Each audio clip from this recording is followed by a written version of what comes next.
Aku tahu Gu sudah menduga langkahku ini. Dia dengan senang hati menyalakan komputernya, siap untuk bertempur. Sementara itu, aku mengatur pertemuan pribadi dengan jaksa Oh di gym. Tapi begitu masuk, aku terkejut. Kiori juga ada di sana. Bayangan kejadian sebelumnya masih menghantuiku. Aku tidak ingin dia dalam bahaya lagi, tidak ingin dia terlibat dalam masalah ini. Kiori kembali berpikir aku meremehkannya, matanya penuh kekecewaan. Akhirnya, aku terpaksa mengalah, membiarkan Kiori ikut dalam penyelidikan. Pada saat yang sama, situasi di pihak Hia juga tidak baik. Ayahnya dalam kondisi kritis, waktu tidak banyak lagi.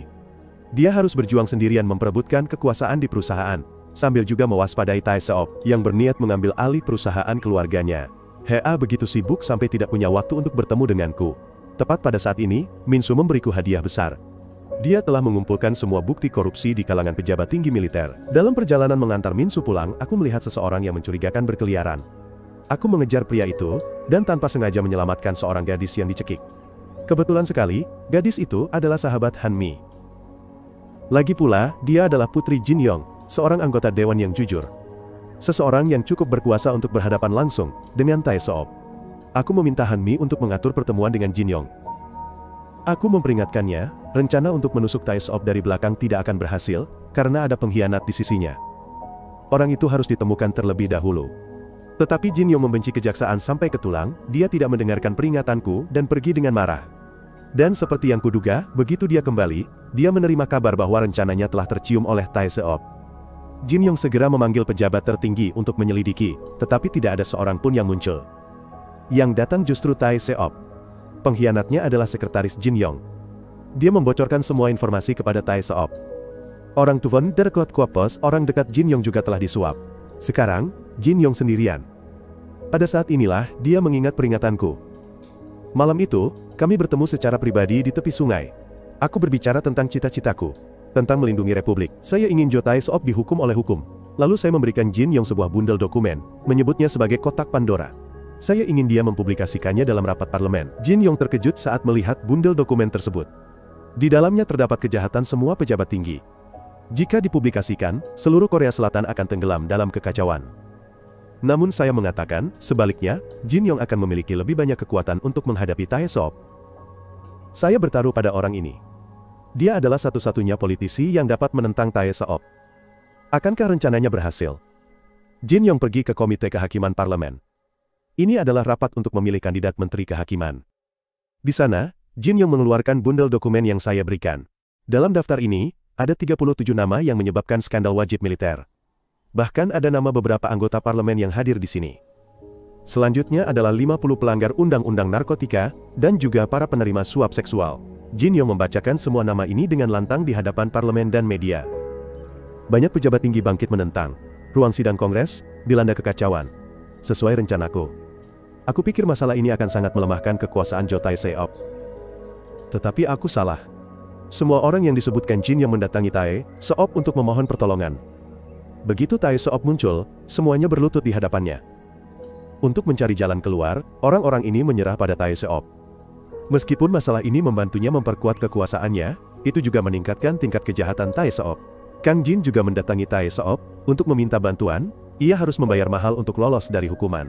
Meskipun ditangkap, ia tetap menuntut perusahaan ayahnya, memenjarakan keluarganya sendiri.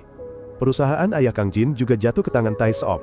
Saat ini, Il Hyun ingin lolos dari hukuman sehingga ia menyalahkan Jin Mi di depan media. Il Hyun juga mengatakan bahwa ia hanya dimanfaatkan. Tetapi segalanya tidak semudah itu. Aku menemui Jin Mi untuk menyusun sebuah rencana. Sebuah rencana untuk menghancurkan Il Hyun sepenuhnya dan memenjarakannya. Sesuai rencanaku, Jin Mi memerankan kembali apa yang dilakukan Il Hyun sebelumnya, bahkan menangis dan mengatakan bahwa ia sedang hamil.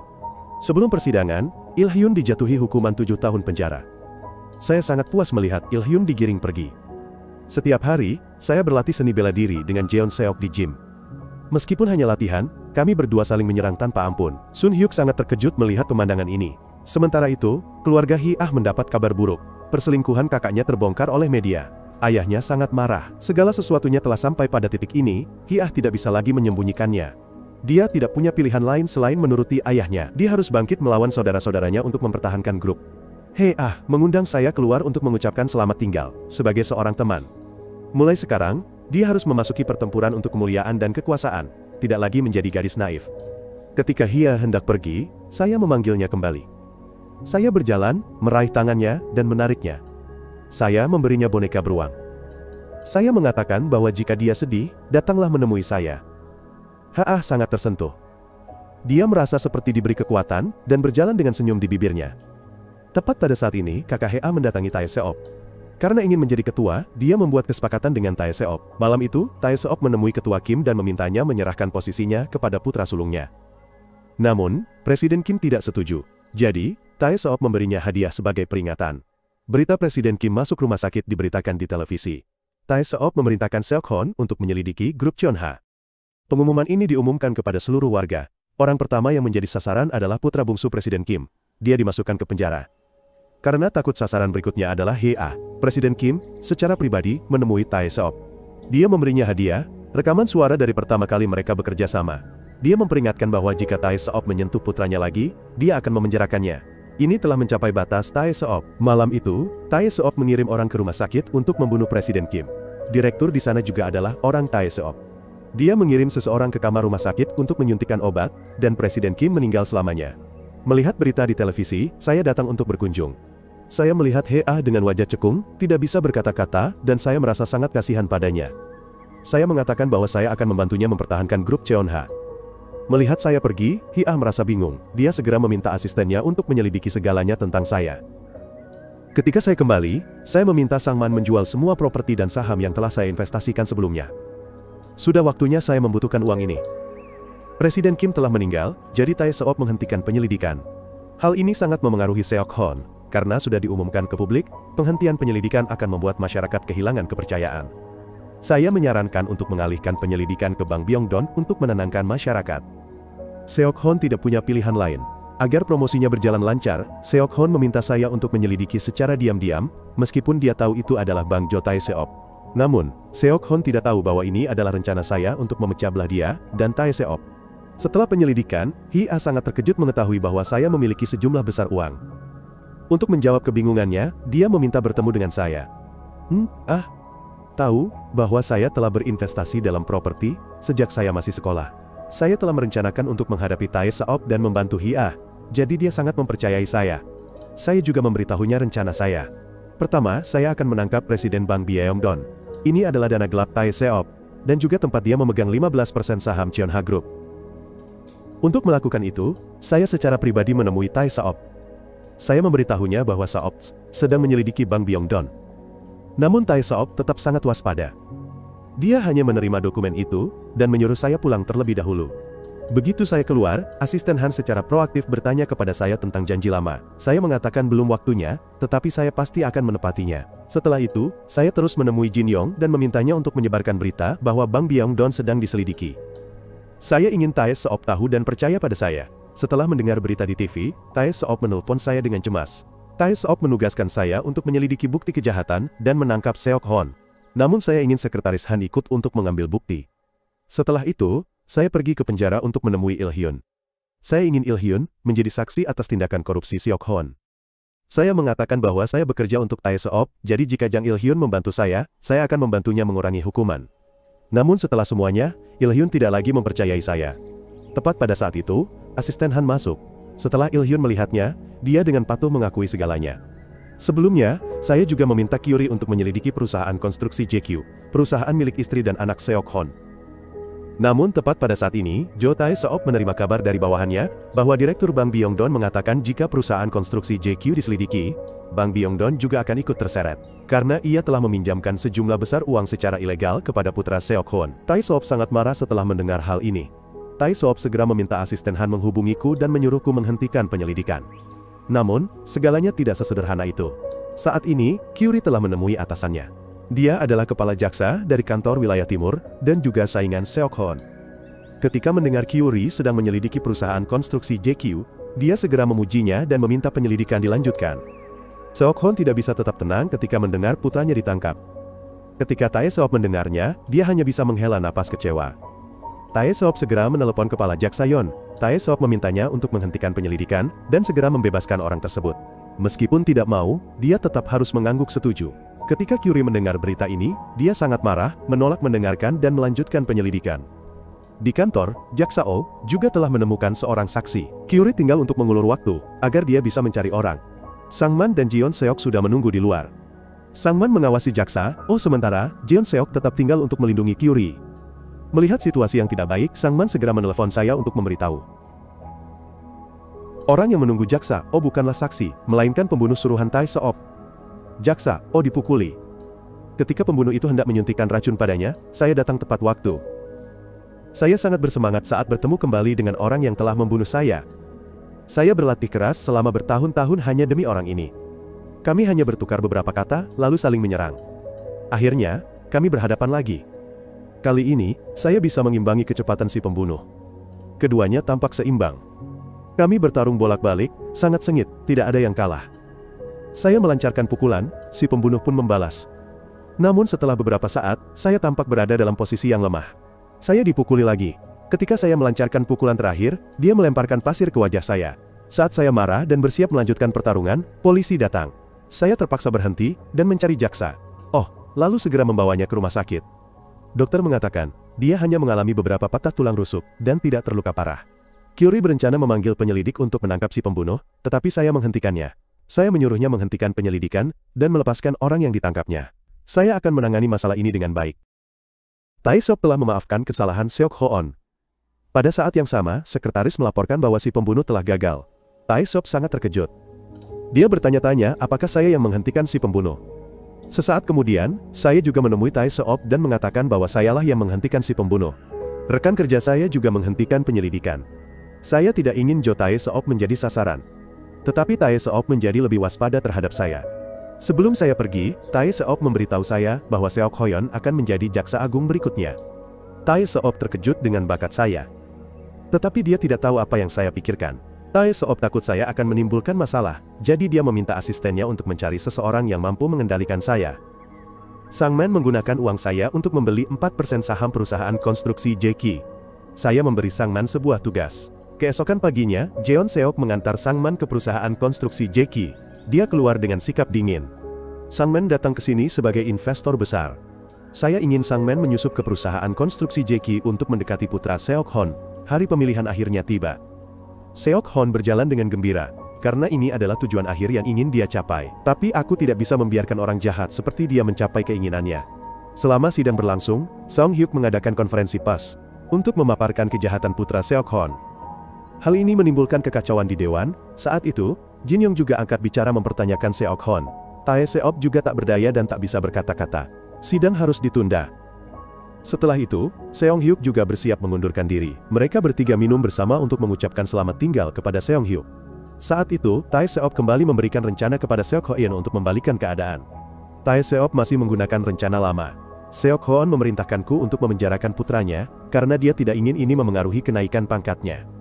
Tepat pada saat itu, Min Sun Duakayu Min Sun datang menemui Tae Seop. Mereka berdua membuat kesepakatan. Setelah itu, Min Sun mengajakku minum. Min Sun Menuakayu Min Sun bercerita kepadaku bahwa sejak aku muncul, hidupnya menjadi lebih mudah. Hilangnya tantangan dalam hidup membuatnya tidak lagi bahagia. Tapi sekarang, Min Sun telah menemukan kebahagiaan sejati. Dia ingin menantangku. Mulai sekarang, Min Sun telah nggak akan berpihak pada Tae Seop. Aku dan Min Sun secara resmi menyatakan perang satu sama lain. Sebelum konfrontasi, aku dan Min Sun masih bekerja sama untuk terakhir kalinya, yaitu menangkap Seok Hon bersama. Min Sun memberiku dokumen yang berisi bukti penggelapan uang oleh istri Seok Hon.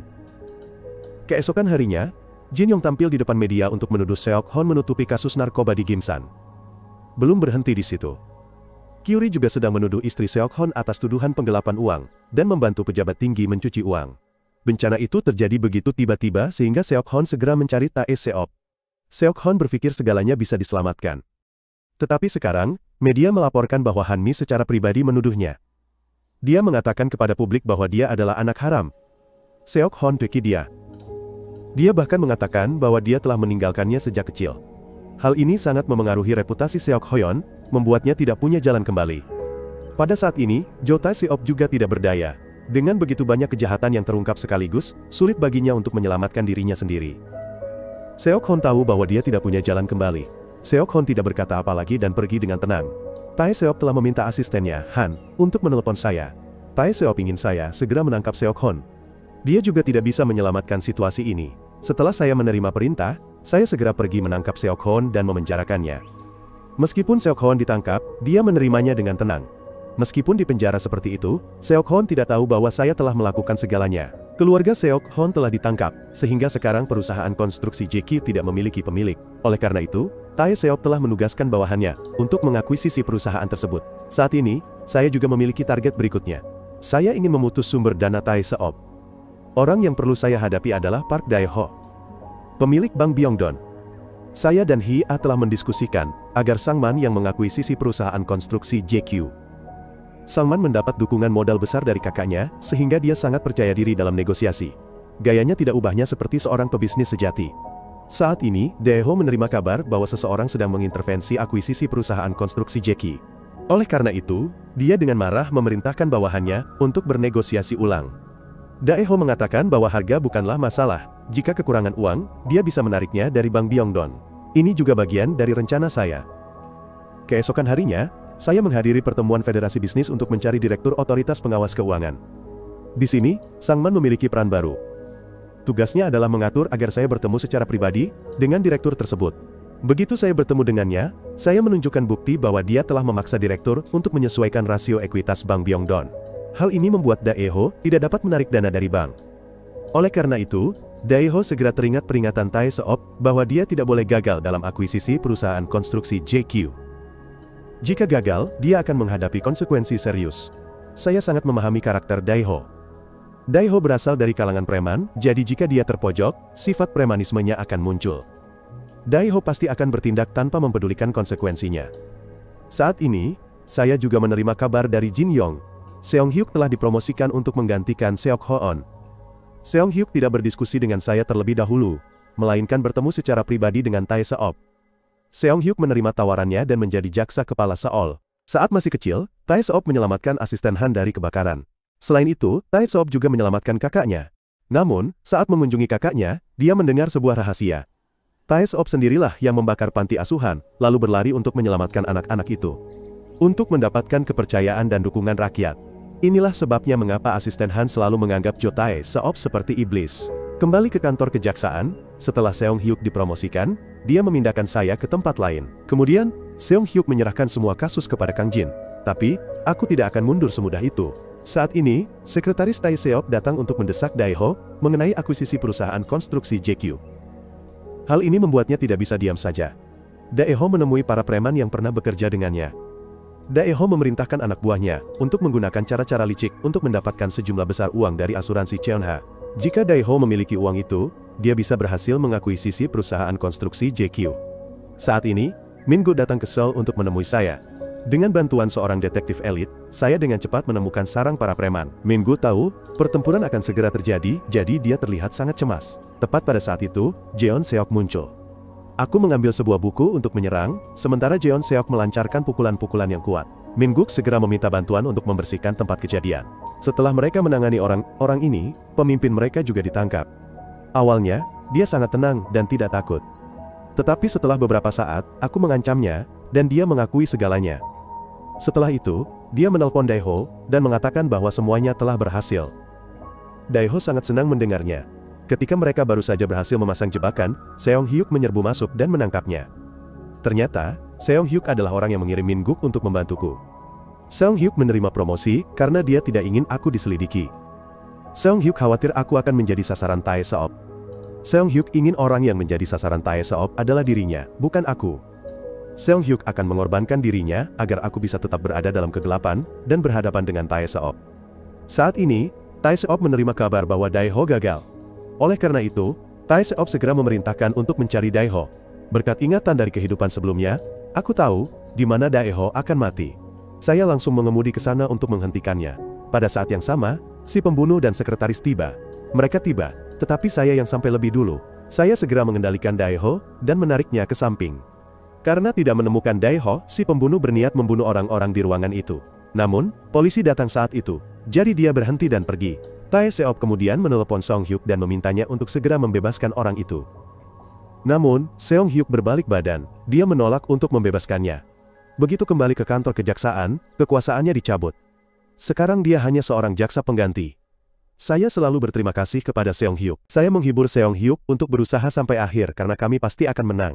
Saya sedang duduk di sebuah bar ketika seorang gadis datang untuk berbicara dengan saya. Terakhir kali, dia juga berpura-pura mengenalku di restoran. Ini adalah orang yang dikirim Tae Seop untuk merayuku. Saya tidak waspada, bahkan saya yang mengajaknya ke hotel. Dia pikir dia berhasil merayuku, tetapi setelah beberapa saat, saya mengungkap identitas aslinya. Dia adalah juru kampanye untuk Jeong Sejon. Di kehidupan sebelumnya, jaksa mencoba menangkapnya tetapi gagal karena Tae Seop menghentikannya. Saya sudah tahu kelemahan Sejon. Setelah saya rayu sebentar, Sejon memutuskan untuk bekerja sama dengan saya untuk menipu Tae Seop.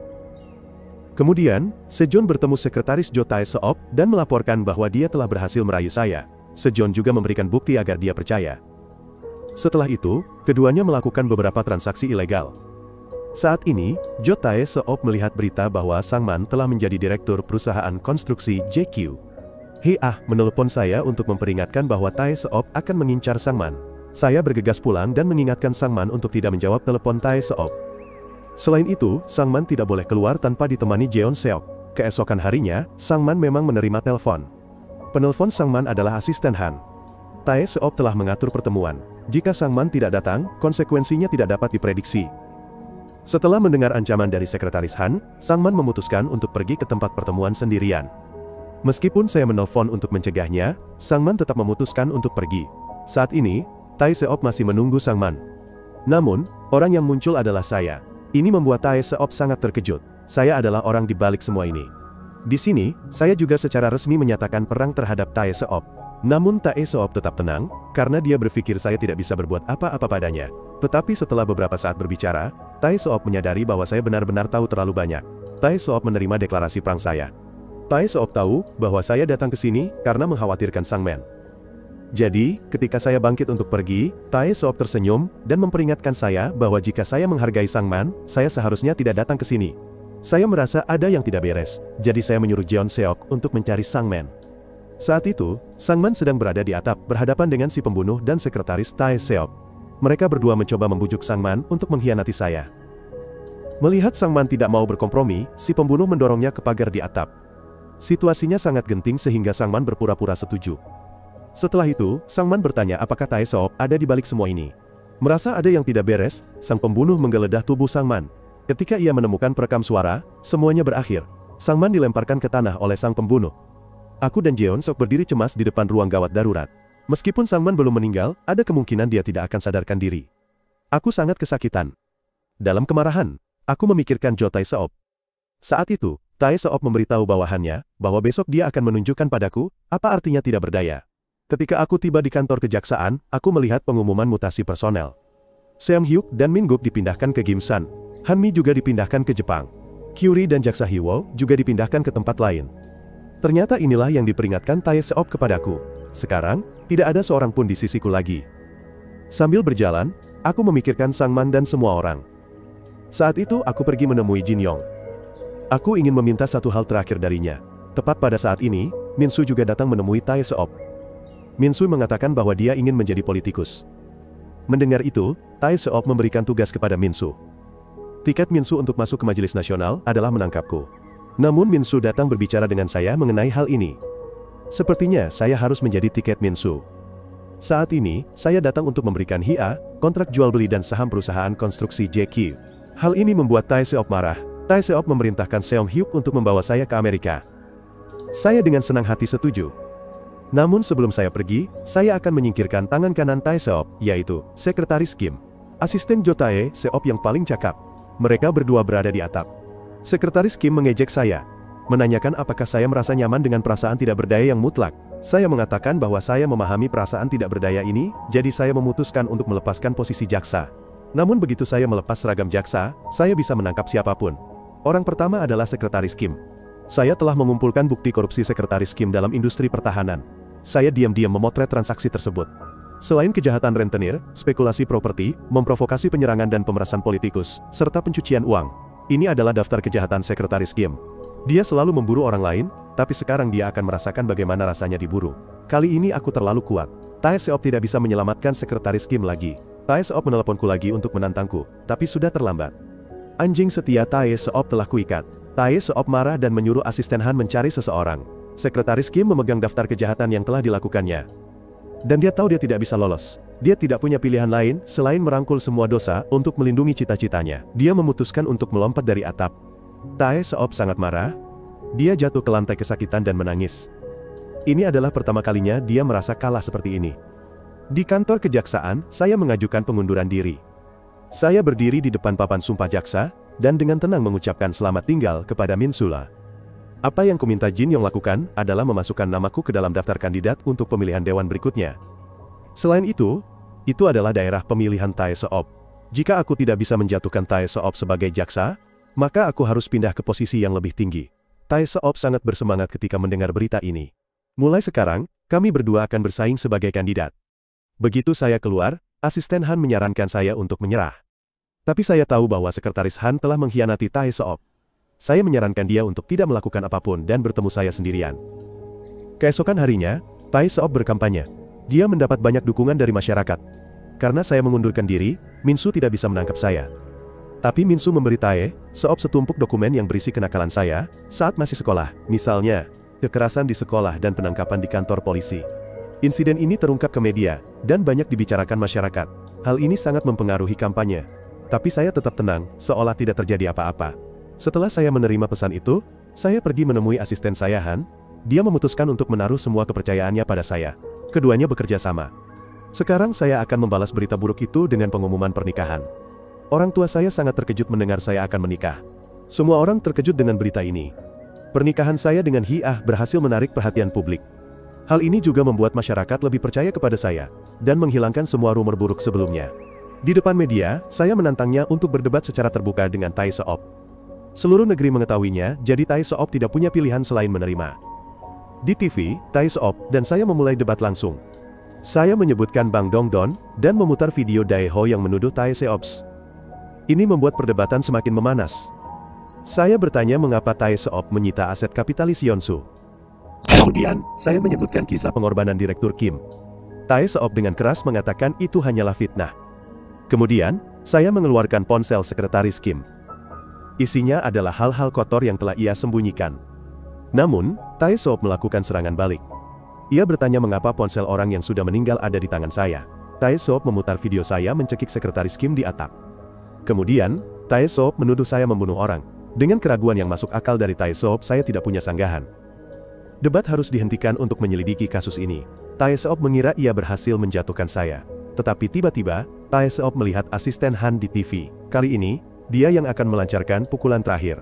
Untuk membuktikan perkataan saya benar, asisten Han memberikan rekaman tindakan ilegal yang dikumpulkannya saat bekerja untuk Tae Seop. Semuanya ada di sana, tidak ada satu detail pun yang terlewatkan. Selain itu, Tae Seop juga membuat kakak laki-lakinya menjadi seorang pembunuh. Setelah membaca berita, Tae Seop segera masuk ke mobil dan menelpon seseorang untuk menanganinya. Asisten Han baru saja meninggalkan stasiun TV ketika Jeon Seok dan Sung Jae datang menjemputnya. Saya juga mendapat kabar bahwa asisten Han sedang dikejar, jadi saya segera bergegas ke sana. Saat ini, Sung Jae dan Jeon Seok sedang bertarung dengan si pembunuh. Meskipun keduanya adalah ahli bela diri, mereka masih kalah kuat darinya. Jeon Seok bukan tandingannya. Pada saat itu, Sung Jae juga dipukul hingga pingsan. Ketika si pembunuh hendak menangkap asisten Han, saya datang. Ini akan menjadi pertarungan terakhir kami. Jeon Seok juga berusaha bangkit dan terus bertarung. Jeon Seok melancarkan pukulan keras, tetapi si pembunuh tidak terluka sama sekali.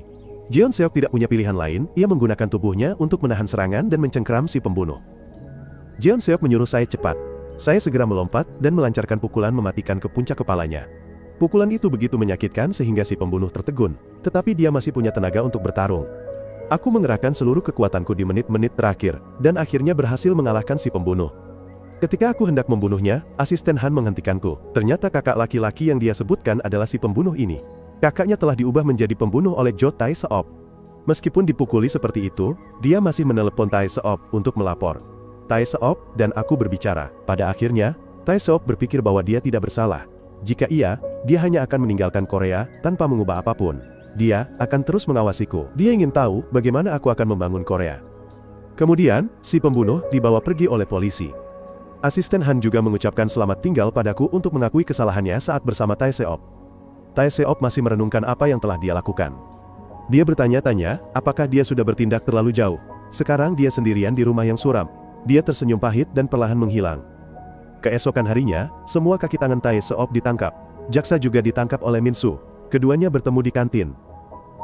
Ternyata Minsu sengaja membocorkan informasi kepada Tae Seop untuk membantuku. Kerjasama mereka berhasil. Saat itu, TV memberitakan bahwa polisi tidak menemukan jejak Tae Seop, namun mereka menemukan mayat di pantai. Setelah tes DNA, dipastikan bahwa orang itu adalah Tae Seop. Aku bertanya-tanya apakah itu benar Tae Seop. Aku sedang membacakan buku untuk Sang Man di kamar rumah sakit. Dia mengeluh buku itu sulit dibaca. Aku menyuruh Sang Man jika ingin membaca, dia sebaiknya bangun dan membacanya sendiri. Tepat saat itu, Sang Man menunjukkan tanda sadar. Semua orang yang membantuku hadir di restoran. Saat ini, Sang Man juga sudah sadar. Aku mengumumkan bahwa aku akan menunda pernikahan dengan Hia. Kami baru saja mulai berkencan, jadi kami butuh lebih banyak waktu untuk saling memahami. Aku tidak hanya menjadi anggota parlemen, aku juga menikahi ketua grup Cheonha. Seperti yang kukatakan pada Yeonsu, aku benar-benar mengambil alih Cheonha. Masalahnya mungkin belum berakhir. Semua orang yang kutangkap telah dibebaskan. Orang yang melakukannya adalah seorang wanita yang kuat dan kaya. Semua orang yang hadir adalah anggota klub rahasia Tae Seop. Dia ingin menghidupkan kembali klub itu. Dia bilang dia akan menggunakan uangnya untuk memulihkan posisi semua orang. Apa yang dia inginkan bukanlah kekuasaan, tetapi sebuah kelompok yang sempurna. Dia menginginkan dunia di mana keturunannya bisa memerintah selamanya. Tae Seop gagal karena dia menginginkan kekuasaan, uang dan keadilan. Sedangkan dia hanya menginginkan uang. Mereka akan menjadi mitra yang sempurna. Kemudian mereka bangkit dan bersulang untuk meresmikan kemitraan mereka. Semua orang ini akan tertawa terbahak-bahak lagi. Tapi itu tidak akan bertahan lama, karena aku akan berdiri di atas dan memandang rendah sampah-sampah ini. Aku akan menangkap mereka semua lagi, berapa kali pun terjadi, keadilan selalu menang, itulah keseluruhan cerita film ini. Terima kasih sudah menonton. Sampai jumpa lagi.